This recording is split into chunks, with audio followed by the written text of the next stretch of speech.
everybody. I am Nathan Crane, Director of the Health and Healing Club. I am honored that you're joining us today and joining us for this conversation with Sarah McLean about meditation for helping all of us deal with and heal from things like PTSD, this rampant isolation that so many people are experiencing today, and emotional trauma. I'm going to read you Sarah's bio and then we're going to bring her in and we're going to dive in. This interview is really going to be super helpful for you if you've been interested in meditation and you want to learn more about, can meditation help you with emotional healing and emotional trauma, PTSD, even feeling isolated in these challenging times, or if you're an advanced practitioner and you want to go deeper into your own meditation practice and what you can do for yourself, as well as some really great resources, including some free resources that you're going to want to know about. We're going to share towards the end of this interview. So make sure to stay tuned with us through the whole thing. So Sarah is a contemporary meditation and mindfulness teacher who's been inspiring people to meditate for over 25 years. That's longer than I've been alive. No, I'm just kidding. But it's a long time. She's a master in this field, and I'm really grateful that she's here with us. Her students come from all walks of life, from Olympic athletes to truly rock stars, presidents of Fortune 500 companies, along with grandparents, parents, children, everybody in between. In 2011, Sarah founded the Meditation Teacher Academy at the McLean Meditation Institute in order to train her students and others how to become effective meditation and mindfulness teachers. She's trained thousands of teachers around the world now. And she first learned about meditation while training in the U.S. Army, which is really fascinating. We want to hear more about that from Sarah, as a behavioral specialist to help soldiers address PTSD, post-traumatic stress disorder. After the Army and then graduating from University of Massachusetts, she took a 9-month mountain bike journey from Europe to Asia, where she was seeking many of the secrets for peace and health and happiness and fulfillment. Then she returned and she began her own meditation practice and studied mind-body health with Deepak Chopra, eventually becoming the program director for the Chopra Center for Well-Being. Also, I want to mention that Sarah's leading an 8-week course, basically starting right now, if you're watching this around the time this interview is coming out, called Mindful and Happy. We'll put a link below. We'll talk a little bit more about this as well. So check out for that link in the description. After the interview, Mindful and Happy, she says this is a great course, whether you're dealing with pain, emotional trauma, stress, challenges in your life, and you want to cultivate and develop and learn a deeper meditation practice, check out Mindful and Happy at the link below. Without further ado, Sarah, thank you so much for being here. Oh, thanks for inviting me. Thanks, Nathan. Hi, everyone. I'm so glad you're here too. You're on the right track for sure when you are seeking complementary approaches to finding wholeness. And as Nathan said, I've been teaching meditation for many, many years, and I was always trying to find the very best way to meditate. That's why I ended up in a Zen Buddhist monastery for 2 years, in a traditional ashram with a guru for about 6 months, working in a transcendental meditation organization for 2 years. I have been dedicated to seeking the secrets to meditation, so I was doing it right. And so hopefully I can share some of that with you and demystify a little bit about it. But as you were saying, Nathan, I was working with and training to work with soldiers who had PTSD. The ironic thing was, as I was teaching them and working with them and understanding the nervous system and all of that, I had PTSD and I didn't even know it. Many people don't know it until something kind of comes out of the blue and wakes them up to it, whether it's an election, whether it's a diagnosis, whether it's a breakup, whether it's a loss.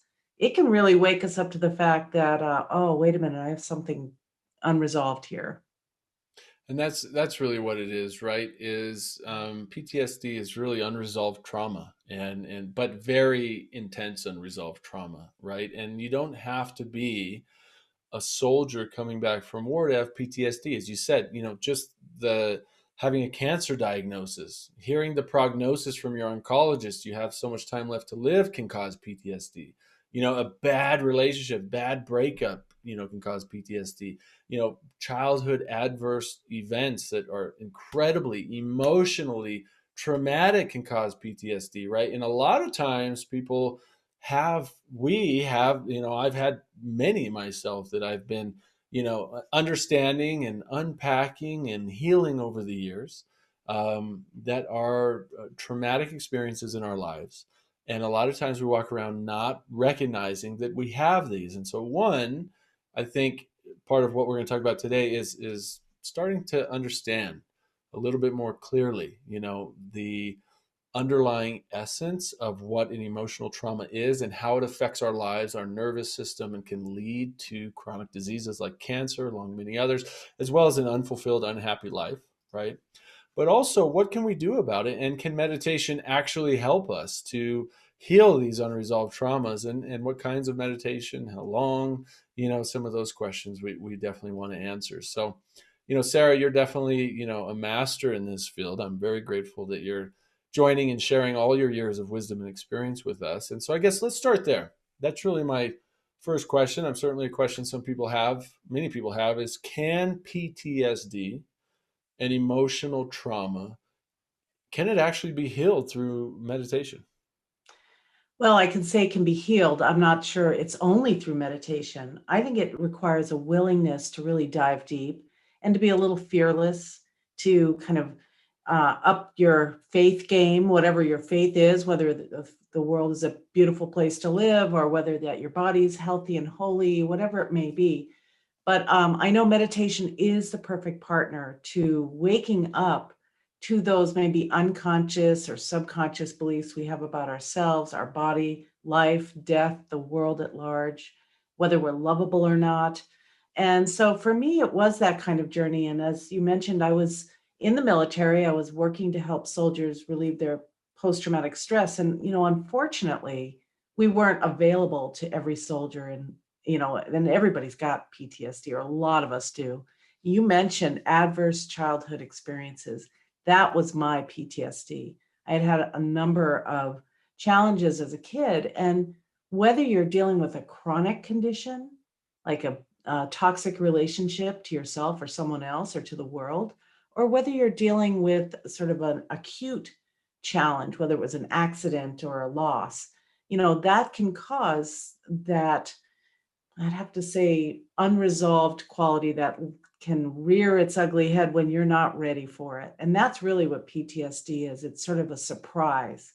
I remember sometimes elections can be stressful, and I'm not particularly political, but I can say that this last election, I sort of was in my room here leading a Zoom meditation, as I have pretty much do and have done for every single day since the pandemic. And I walked out and my husband was watching television, and here comes some headlines over the screen. And I can tell you that instantly I got anxious, my heart started to race, and I got a little scared. And I thought, what is the problem? It was 1 minute, not even 30 seconds in front of the television, and I could feel that I was being re-traumatized. Mm, Now, what do I do in a situation like that? And what can you do in a situation like that? Well, first of all, if you can leave the area, that might be a good idea, which is exactly what I did. And I went on a media fast for 4 days. It may seem like I'm one of those birds that sticks their head under the sand, to ignore everything. But I wasn't doing that. I was interested in what was going on. I was just not interested in being at the mercy of somebody else's translation of what was going on. So it wasn't that I don't want to know, I just didn't want to know that way. And it was a very kind way to be with myself. Secondly, I decided to do something that I knew was nourishing.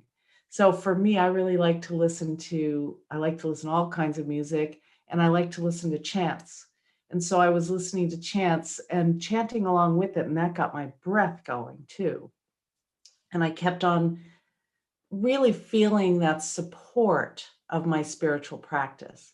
And then third, I got outside in nature. Now, these trees don't know that there's an election going on. They don't know who's president, nor do they care. They don't know what day it is. Neither do the birds or the plants or the clouds. And I was hanging out with that. And so, when you notice that you are being re-traumatized or traumatized, that's when you need to kick into gear and be on your team. You don't have to please anyone else. You don't have to stay in the room if you're being upset. You need to be on your team and figure out what's going to soothe you and create nourishment in your life. So with the military, unfortunately, some of the people ended up, on medication and institutionalized and, really, I'd have to say irreversibly damaged, not because of the trauma, but because of the lack of support that they were not getting, the lack of support that they were getting. And what they needed was to feel safe, just like I did. I need to leave the room. They needed to feel like they were being taken care of, whether it's their meals or their housing. And they needed to feel like they were in a community. And here you are in this community. And I'm so grateful to be in it too. So that's what was missing. So they were able to feel safe and in community, but they didn't really have the nourishing aspect of it in the environments they were ending up in. So I was being trained, learning about the nervous system and how it gets hijacked by various challenges and how it can stay stuck, as you said, Nathan. It can stay stuck in the fight or flight or the amygdala hijack that can be hair triggered.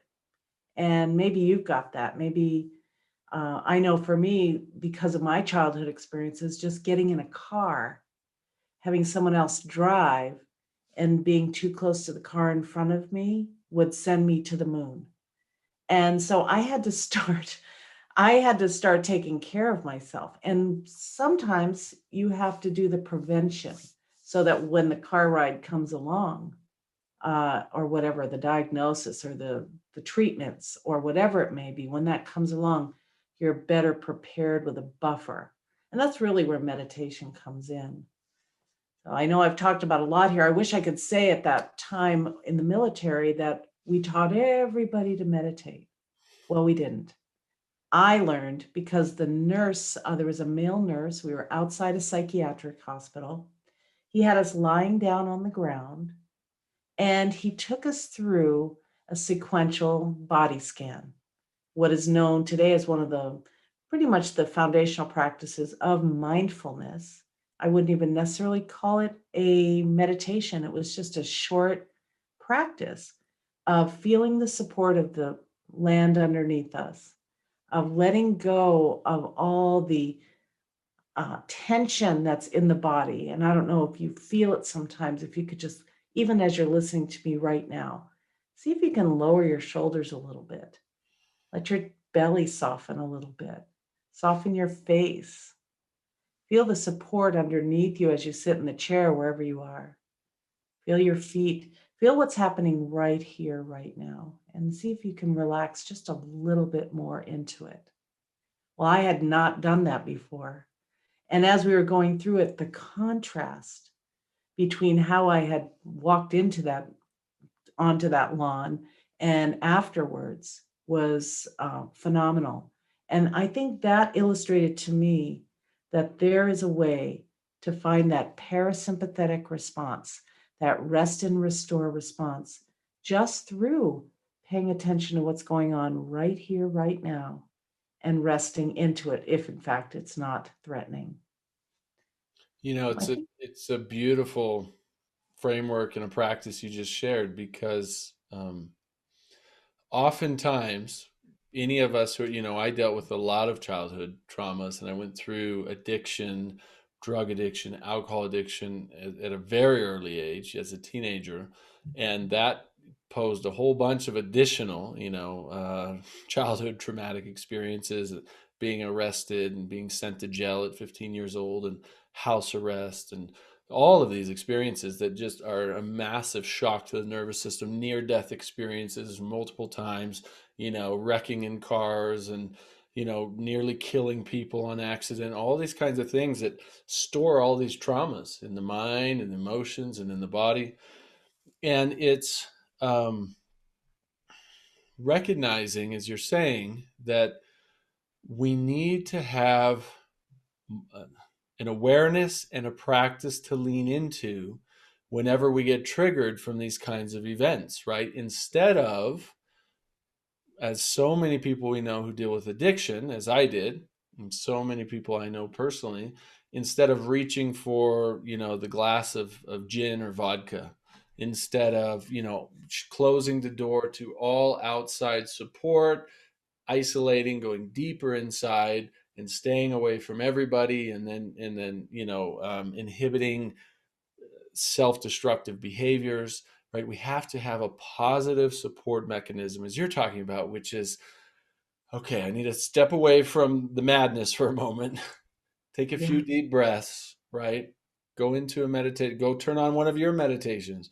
Go to the Health and Healing Club, healthandhealingclub.com. Go inside there, start listening to meditation from Sarah. Go to Sarah's YouTube channel, go to Sarah's website, just go in and start a meditation practice to calm the nervous system. We know that when your body's in fight or flight, when the sympathetic nervous system is kicked on, then your immune system is downregulated and your body can't heal itself as it's designed to do. And long periods of this over time can lead to chronic diseases like cancer. I'm in the middle of releasing the Global Cancer Symposium 2.0. It's a free online event, and we go into so much depth on this particular topic.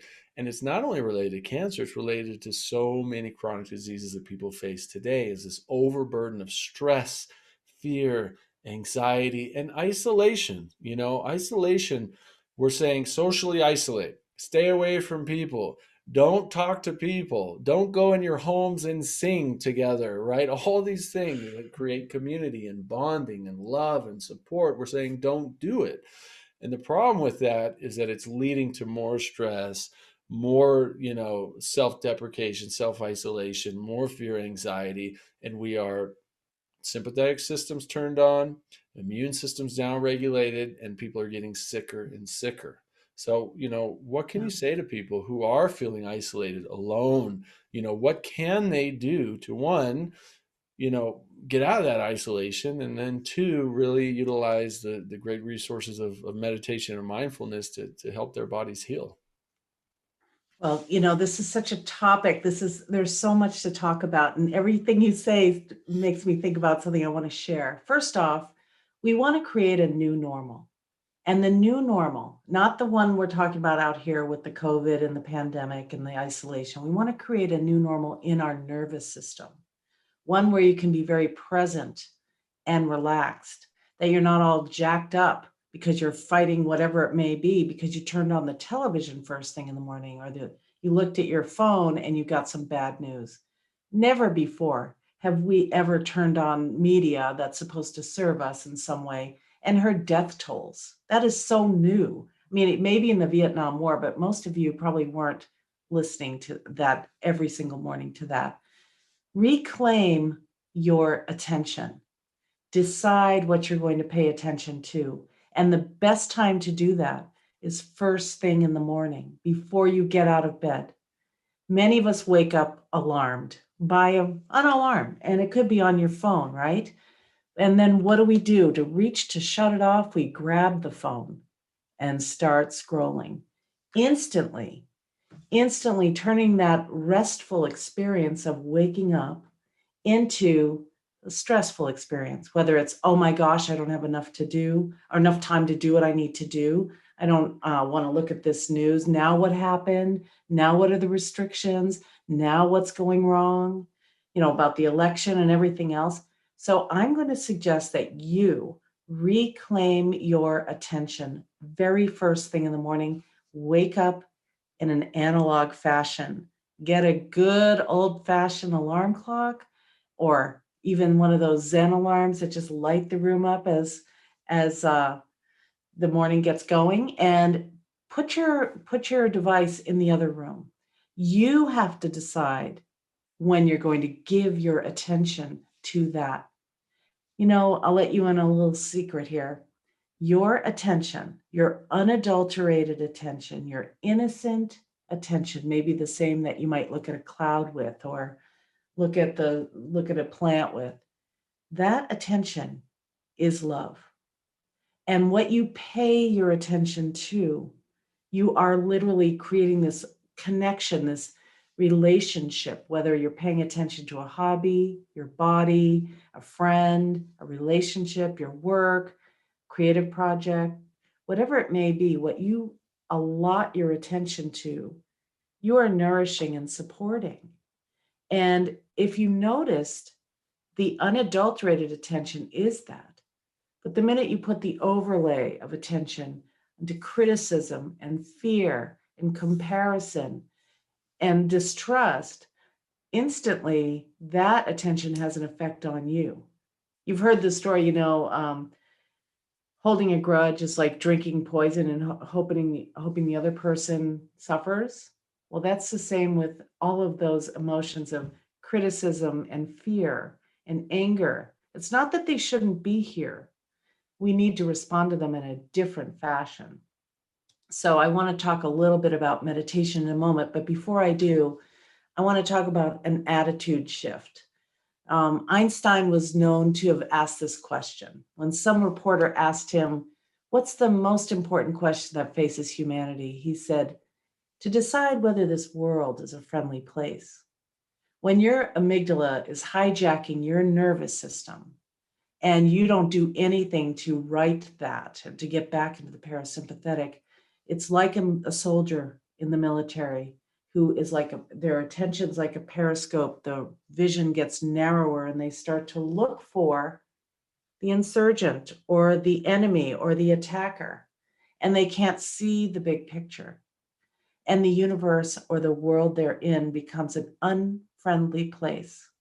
And that's the same thing that's happening to all of us who are not necessarily taking good care of ourselves during this particular lockdown and this social distancing, or I should say physical distancing.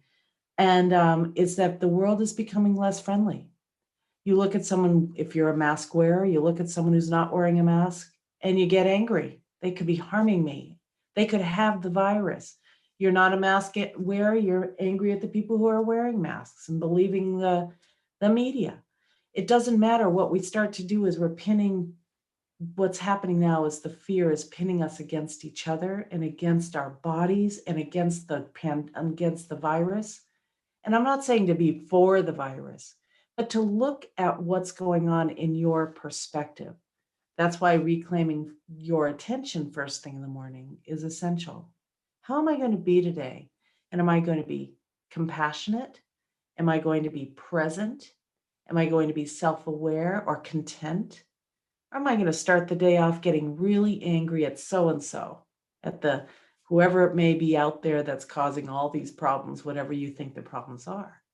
So I like to meditate first thing in the morning because I know many of us have not decided the world is an unfriendly place. It's a result of the accumulation of the stress response, which changes our brain, it changes our hormonal functions, and it changes obviously the immune system in the body. So let's start off with doing something that's going to nourish you first thing in the morning, whatever that may be. And probably ideally without your device, at least hooked into some news media. And so, what is meditation anyway? We talk about it like you already know what it is, but I can tell you some people don't know what it is, and they have all kinds of misconceptions around it. I'll tell you what it is, and then I'm going to give you some keys to meditation.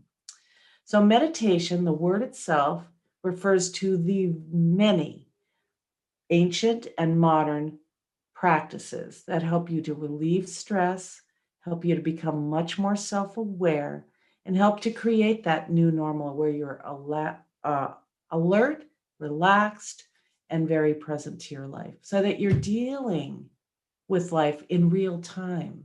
Here comes an emotion, you feel it. Here comes an opportunity to share how you really feel, you say it, you use it.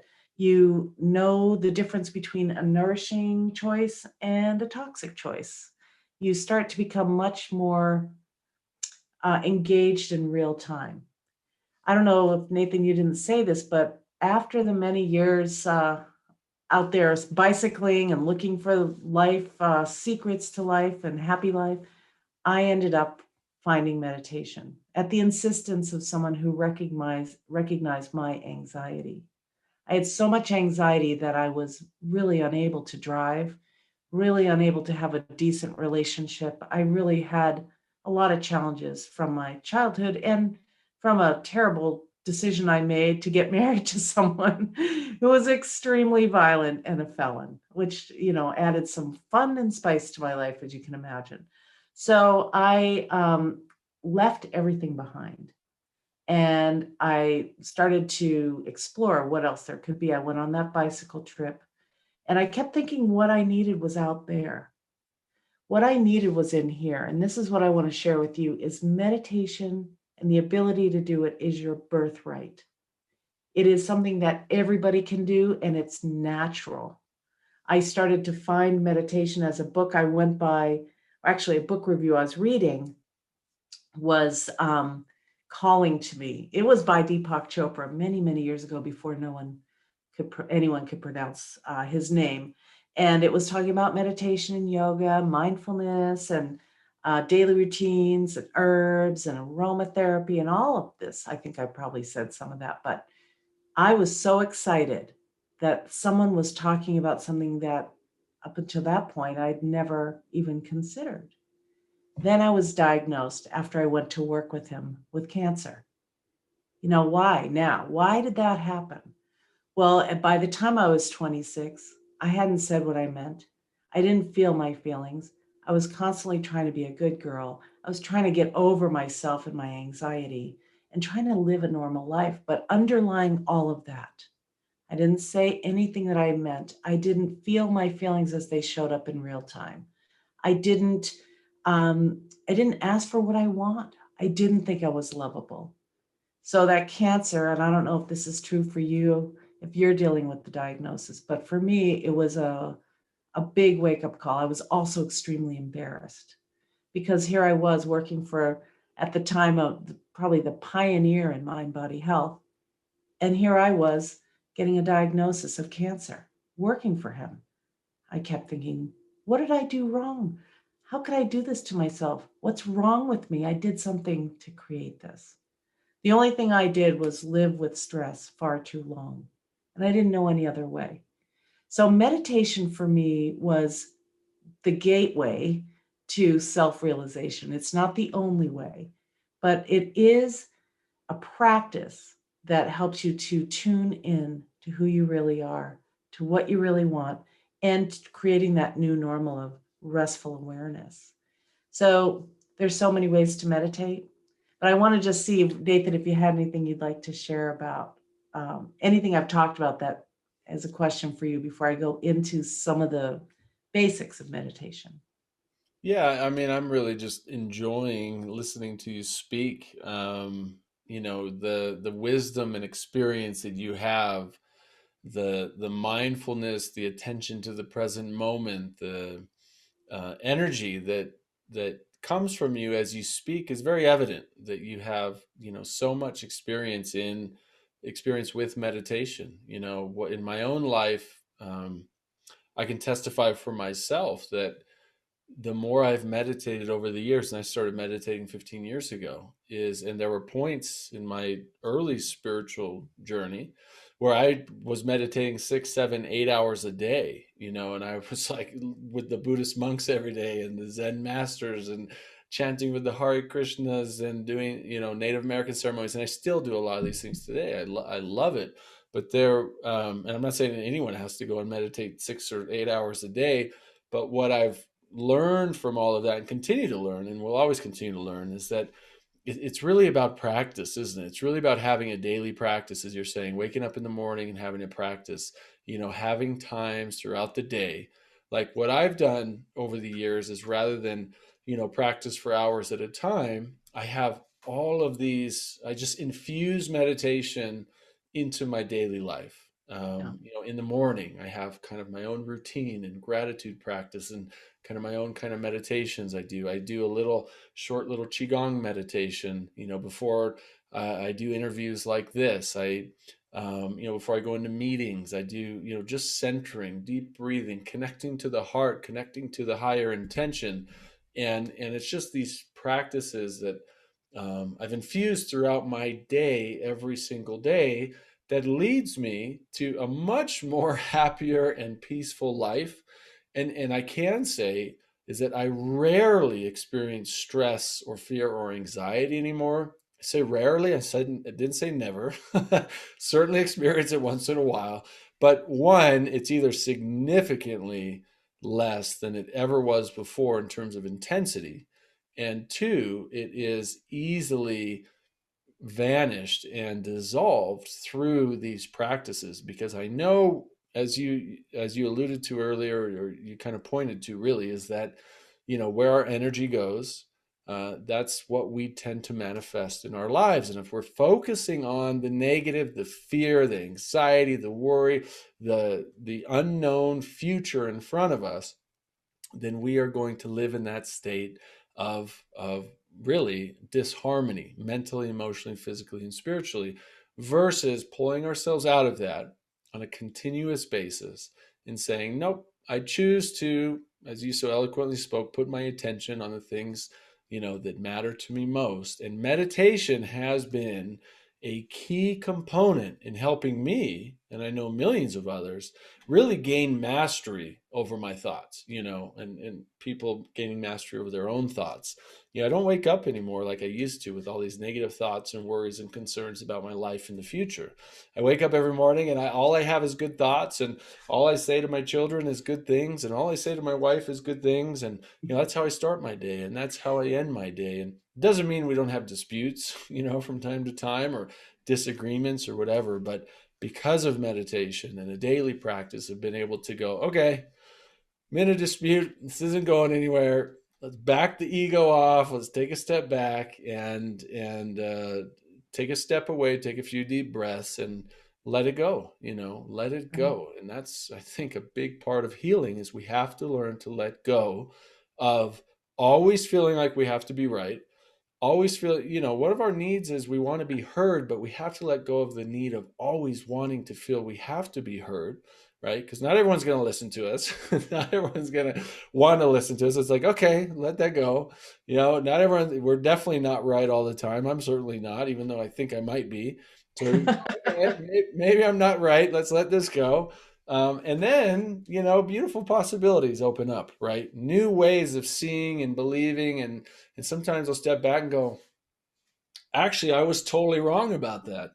And I think admitting that when we are wrong, having some humility around it, and facing that every single time instead of storing it away and going, oh my God, I was wrong. I'm an idiot. I'm a bad person, whatever. It's like, no, I was wrong, made a mistake. I forgive myself, move on. Right. And I know it sounds Sounds easy. super easy. It's not always that easy, but the more you practice, the easier it gets. Right. Well, again, it's back to the creating that new normal. You talked about micro practices, and that's really you're looking for that opportunity to come back to center on a regular basis, whether it's taking a deep breath or a mindful moment between projects or conversations or before your meal or before you get out of bed, is taking an opportunity for a mindful moment. As a matter of fact, I want to do that right now with you. And then I want to explain the difference between mindfulness and meditation, if there is any. So let's do a mindful moment. And so, what that really is a perfect time during a transition to come right here, right now, where your life is actually taking place. So, I invite you to do this either with your eyes open, or if you'd like to gaze down towards your hands or the floor, or close your eyes if that's comfortable for you. And then begin to give yourself some deeper breaths through your nose, breathing in slowly and deeply at your own pace, and breathing out slowly and fully at your own pace. Long, slow, deep breaths send a signal to your body that it's okay to relax right here, right now. So I invite you to take 3.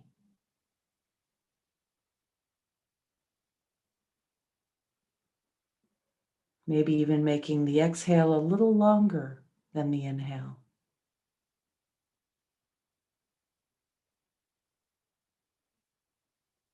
And then let your breath return to its natural rhythm and depth. We're just sitting here, being here. The mind might want to wander into the future or go into the past, or even to venture into somebody else's business. Just come back here to your life, to this moment. You might begin to tune into your senses, noticing the sounds around you. See if you can welcome what you hear without an overlay of conditions or judgments. Simply noticing sounds and the texture of the sounds.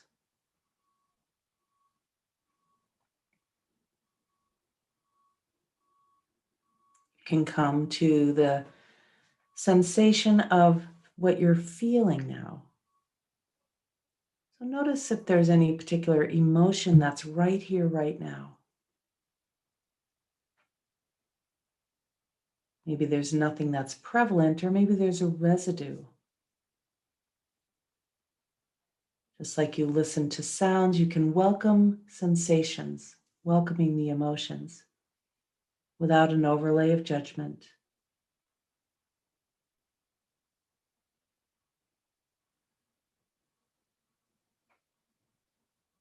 Now tune into any aromas that might be in the space around you.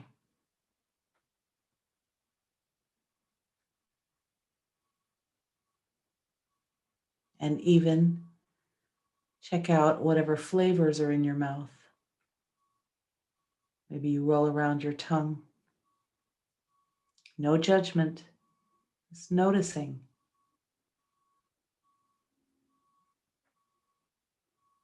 And now I invite you, if your eyes were closed, to open your eyes. Look around the space you're in.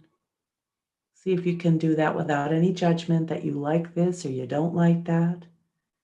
Simply notice the objects around you. Maybe the space between them, or the shapes of things.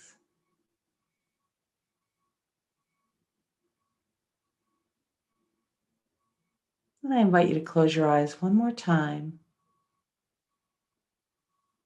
and feel into what it feels like, or invite the feeling of contentment. And maybe there are so many reasons not to be content, but invite that feeling of being content with what is happening right here, right now.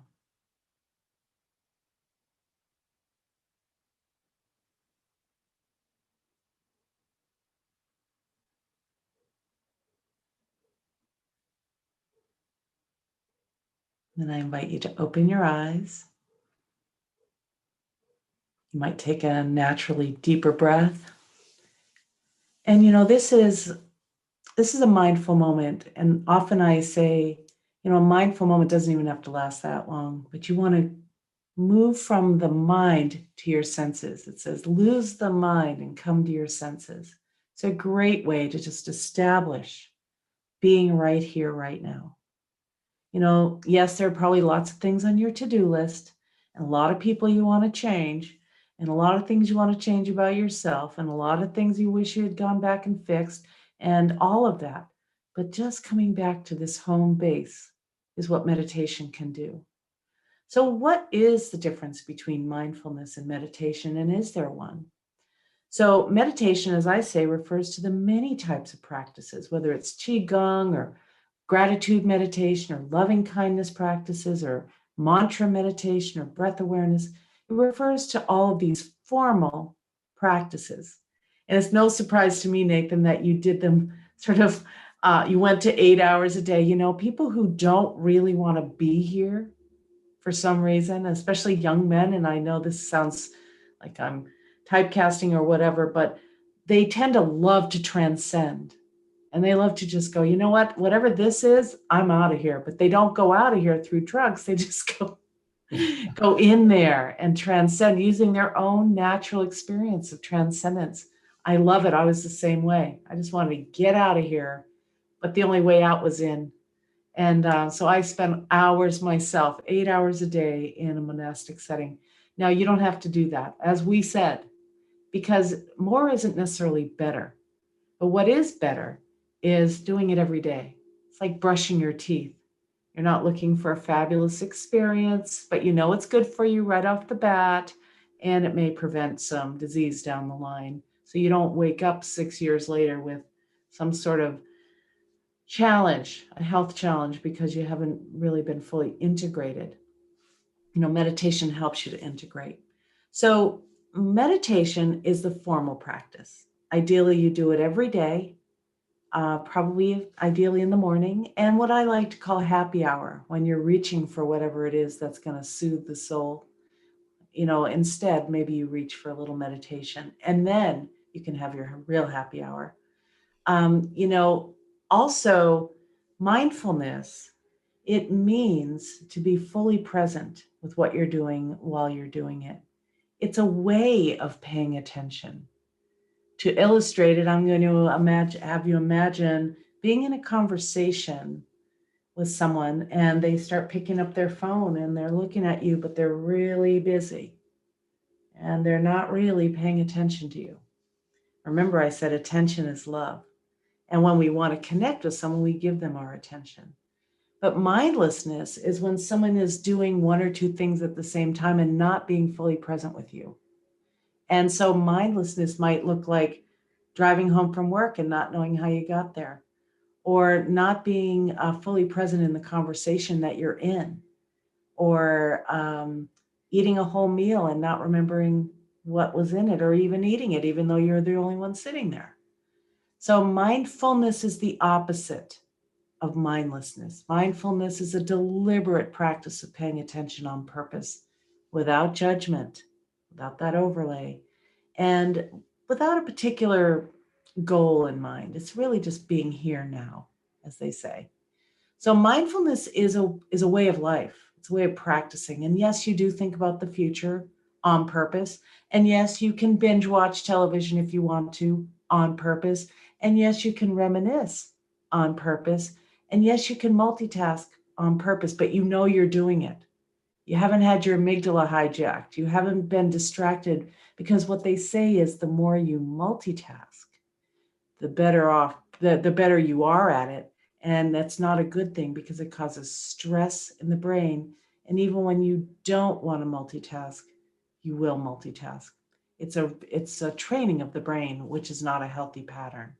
So mindfulness means paying attention on purpose to what you're doing while you're doing it, without judgment. Mindfulness practices can include daily routine practices like being fully present in a conversation, fully present with the meal you eat, fully present when you're driving, fully present when you're taking a shower. I say there are two ways to do everything. One way is where you're fully present, the other way is when you're doing it, but your mind's somewhere else. But mindfulness meditation is a particular type of meditation, just like gratitude meditation, loving kindness meditation, walking meditation, gratitude meditation, mantra practice. Mindfulness meditation is what I was doing on the lawn, but it's more extended, where I was doing a awareness practice of the body, bringing my attention on purpose to various areas of the body and being really present with them. And there's also a breath awareness meditation, which we had a tiny taste of before, where you're paying attention to the breath as it moves in and out of the body. And then there's also a walking meditation. Those are the three go-to meditations for mindfulness. But there are many other types of meditation that aren't necessarily mindful. We can go into more detail with this at another time with this, but really and truly, meditation only requires three ingredients, and you have them all. First, your willingness to do it. And that willingness is usually accompanied with some sort of intention, like I want to get healthier, or I want to be more self-aware, or I want to get rid of the tension in my body. The second ingredient for every meditation is your loving, gentle attention. You could even call it your innocent attention. You don't have to have it with anything. You don't have to be a Jedi. You don't have to have all kinds of feelings when you're paying attention in meditation. You're just paying attention like you're watching the clouds go by in the sky. The third ingredient for meditation is what differentiates the various meditations, and that is the object of your focus, of your attention. Could be something you hear, like you might listen to the waves of the ocean, or a creek, or even the wind in the trees. Could be listening to chants like I did. It could also be a sound-based meditation that you're making some sounds, like you sing or chant or pray aloud. It can also be a sound that you hear in your mind, like all those thoughts you hear and those maybe some self-critical thoughts you hear. With meditation, you can use sound that you're thinking, in the case of like a mantra or counting or even saying a prayer. Another focus for your attention could be something visual. You can imagine a particular place you'd rather be, or you can imagine a light in your body, or you can imagine colors or a scene. And you could use the external world as a visual meditation, looking at a horizon line or a star or a candle flame. Then there is the sensation-based meditations, where you invoke a particular feeling or emotion, or you're feeling gratitude, or you're feeling forgiveness, or you're feeling loving kindness. You can also use the physical sensations, like your breath, or like an area in your body, putting your hand on your chest and imagining the breath moving in and out from here. So there's so many ways to meditate. There are a lot of brand names too that will tell you they're the best way, but the best way is the way you do it. So here are the keys. You find a time you're going to do it. You predetermine how long you want to do it for, whether it's 5 minutes, 10 minutes, 15 minutes, or in Nathan's case, 8 hours. But you predetermine the time you're going to do it for, and you stick with it. Because not only does meditation relax the body and activate the parasympathetic response, but it also can change the landscape of the brain so that you become less reactive and more responsive, less engaged in drama and more present to what's really going on, and much more aware of the choices that you're making. So I wish someone had told me these 5 essentials to meditation that I came up with before I got going, because a lot of us have bad habits. First of all, what if I told you thoughts are okay? What if I told you it's okay to get distracted in meditation? I would have loved to Probably, hear that early on. yeah. So, what's it like when you sit down to meditate, Nathan? Oh, you're always going to have thoughts. You're going to have distractions. You're going to, what I've learned just through practice and experience over the years is how to direct those thoughts, how to observe them, how to not judge and blame them versus when I initially started. And I think there's a lot more education on this now. I didn't have it when I first started. But what I heard was you got to stop thinking, you got to stop your thoughts, and you can't stop your thoughts per se, right? The more you focus on stopping your thoughts, the more No. thoughts you're going to have. But what I found is I can direct my thoughts towards positive things. I can direct my thoughts towards things I want in my life. I want to manifest, I want to feel, I want to be. And I can observe my thoughts and observe them without attaching to them, right? Right. When you close your eyes to meditate, what happens is that internal dialogue gets really loud. Our dominant sense is our vision for most of us, and we take in most of our information that way. But when we close the eyes, the senses turn inward and we become very self-aware, and we're not always kind to ourselves. So why I say that third ingredient is so important, of that, what you put your attention on, is so when the mind goes off onto some tangent and you realize it finally, you bring it back, whether it's onto your breath or onto an emotion that you want to cultivate. My personal favorite is using mantra practice. I want to give you a mantra that's real easy to do. It's based from the relaxation response from Dr. Herbert Benson, who was really studying the effects of meditation on the cardiovascular system. He's at he was trying to come up with a Western way to do transcendental meditation, right? So he said, well, you use a mantra, you sit down, And in his case, he invited people to say the word silently to themselves, the word one on the exhale. So inhale, exhale the word one. Inhale, exhale the word one. So it's just saying one. Now, you're not trying to create a sense of oneness. You're simply trying to give your attention your something to hang on to. So, they often use this analogy of an elephant and its trunk. And an elephant's trunk, if you've ever been around them, they want to smell your hair and your breath. And they're kind of big, so they could be scary. And they're just hanging out with their trunk, which is so curious. If you had flowers, they'd be over there. If you had fruit, they'd be over there. So, what you want to do to train an elephant is give the elephant a stick to hold on to. They give him a bamboo stick and off the elephant goes, because they've got to train the elephant to build roads or to be in a ceremony or to be in some procession. The elephant needs to be focused. So it's like, I got the stick, I got the stick, I got the stick. And with our minds, we have to get a stick. So our stick is the focus for the meditation, whether it's a mantra, your breath, the body, whatever you choose. You should select one. There are many meditations you can listen to. And not every meditation is going to satisfy you. And every time you notice you don't have the stick, you come back to the stick again and again and again. And here's the thing, the second essential, be kind to yourself.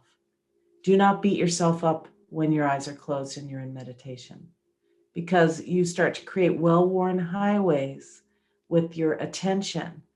Change your mind by changing your attention, and change your brain by that too. So you want to pay attention on purpose and not be reactive when the mind goes off. The benefits of meditation show up when you're not meditating. Third, you don't want to try too hard. Meditation's a natural experience. You don't have to try to have the experience. Like, you can't try to fall asleep. You shouldn't try to fall in love. Instead, you just let the natural experience happen and unfold. Same with meditation. You don't have to try to be good at it, because it will work whether you think it's going to work or not. Fourth, let go of any expectations. You might have been hearing me or Nathan or others talk about what happens in meditation. You don't have to have that experience. You have the one you're having. Be kind to yourself the whole time. It works even if you don't think it's working, and it has nothing to do with willpower. The only will you need is to set aside the time to do it. And the last essential is to stick with the practice. Stick with it. That I know obviously every day you want to do that. But more importantly, you want to choose the amount of time you're going to meditate for. Stick with that entire time. And then eventually you'll get used to the protests of the mind, which will be like, okay, this isn't working. This is boring. I should really check my phone. Isn't there something else I should be doing?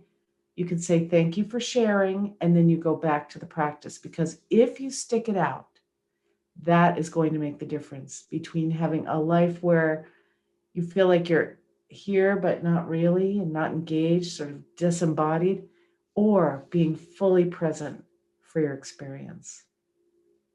So those are my 5 essentials that I think everybody needs to know about. Yeah, those are beautiful and really helpful. And for everyone tuning in, I want to make sure that you have access to some really great resources. Sarah is one of our key faculty members at the Health and Healing Club, and she's going to be sharing some of her guided teachings and meditations with our Health and Healing Club members. So you'll have access to those inside healthandhealingclub.com. I encourage you to go there, be a member, and start diving into some of these beautiful practices and teachings that Sarah has to share with us. Also, Sarah has a course. So if you're watching this, right now when it's coming out, and maybe there'll be an evergreen opportunity as well. I'm not sure, but certainly now you can click the link below in this video to learn about Mindful and Happy. It's an 8-week course. I encourage you to take a look at that and sign up if you're called to. I think it's a beautiful course to help you in your journey to becoming more mindful, happy, healthy, fulfilled in your life through these great teachings and practices that Sarah has to share with us. We also have Well, she is also one of the core faculty members of Feast for the Soul, and it's feastforthesoul.org. It is a free 40-day online meditation, mindfulness practice. Maybe you want to talk a little bit about that, Sarah, but it's a beautiful, free, ongoing, meditative, supportive community and an event that you can attend, feastforthesoul.org. And I just wanted to, as we wrap up here, you reminded me of when I was learning meditation and when I was initially and studying a lot with the Buddhist monks in San Diego. 12, 13, 14 years ago at that point, I remember one of the monks would talk to me about the monkey mind. Right now, this is a very common analogy and story for people who've spent some time in Buddhism or in meditation teachings. But they say, as you were talking about the elephant, you reminded me of what they taught about the monkey mind, which is, how do they train monkeys in Thailand to go get coconuts from the trees? Well, they use a stick, as you were talking about with the elephant, and they use a rope, right? And so they talk about the monkey mind. The mind is like a monkey's jumping all over the place, from the future to the past, and to the worries, to the fears, to the doubts, to the anxieties. It's jumping all over the place, right? And so how do you train that monkey? Well, you have a rope around it so that you guide it so it doesn't go too far away. It doesn't run off on some you can pull it back in, right? Your mind goes down some crazy track of fear, anxiety, worry, doubt. You got to pull it back in, as Sarah said, with a mantra or with a thought or with just a remembrance. I mean, for me, it's just always coming back to my breath. Just come back to the breath. It's so easy just to breath. You can have a mantra, a word like peace or love or whatever you're trying to cultivate in your life at that time, right? So the rope, and then the stick is to guide, not for smacking your mind. It's not for smacking the monkey. It's for directing it and guiding it. And directing the mind is so important. I guess that's one of my greatest benefits I've noticed in my life for meditation is I can direct my mind so easily now, whereas before it was much more difficult. I direct it towards the future all the time, but it's intentional. It's the good things I want in life, the good things I want in the future. And that's the stick, is guiding your mind towards those things that you desire versus those things that you're fearful of. Right. So anyway, I wanted to end with that analogy because you reminded me of it when you're talking about the elephant. But yeah, Sarah, I want to say thank you so much. It's really a treat to get to listen to you speak and guide us through, the mindful moment practice, and just really be in your energy and your presence. It's beautiful. It's harmonizing. It's humble and wise, and I feel very grateful to spend this time with you. So thank you so much. Thank you, Nathan. It's such a pleasure to be with you, and I'm so excited to be offering some meditations with you. I want to just talk for a second about Feast for the Soul. Please. You probably heard of the poet Rumi. He's a 13th century Persian mystic, and he wrote this poem, and I'm just going to use an excerpt of it. He said, "What 9 months does for a growing embryo, 40 early mornings will do for your growing awareness." Now, 40 is a pretty popular number in religious traditions. But what this inspired a woman to do is that she founded the Feast for the Soul, and she put it together every January 15th to the 23rd of February, where she offers meditations that are every day for free, and they're from various traditions, whether it's a Sikh, a rabbi, a Qigong master, whether it's Vedic master, whatever it may be. And so she eventually turned over the directorship to me, and it's starting again. It's in its I think 14th year this year. And so we invite you to join us. It's live, online, free, feastforthesoul.org. And you can just pick and choose. If you want to listen to something live, you can, or you may want to listen to maybe one of the 1,000 meditations that other people have put together, various tracks, whether it's on the Yoga Sutras or whether it's on Kabbalah. You can really have a great time on that. So I invite you to join me. I'm one of the faculty members, and now this year the director. And we'll be getting started very soon. Beautiful. And congratulations for being at the helm of that ship, for helping continue to direct that 14 years. That's incredible. So, Yeah. and wow, access to so many different traditions and forms of meditation. How beautiful is that? Again, Sarah, thank you so much. And I want to thank everybody for tuning in here. Please share this with anybody you know that can benefit from this information, from tuning in, from listening, from taking that mindful moment with us, from bringing in a little bit more mindfulness and peace and meditation into our lives to create a better world. I mean, that's what it's going to take, right? We're going through some really challenging times in the world. There is chaos in many parts of the world, not only here in the United States, and there's a lot of dissonance and a lot of unrest. And the way that we solve that, if you will, the way that we heal that is with ourselves and through our own mindfulness meditation practices, keeping ourselves centered and calm and peaceful. So when we do engage in the world, we can engage in a more mindful, wise, intelligent, compassionate way, right? So, this is key for all of us. And again, Sarah, thank you so much. And thank all of you for tuning in. Make sure to go to healthandhealingclub.com, learn more about our great community there, as well as feastforthesoul.org. And all the links are below this video. Thank you so much. Be well.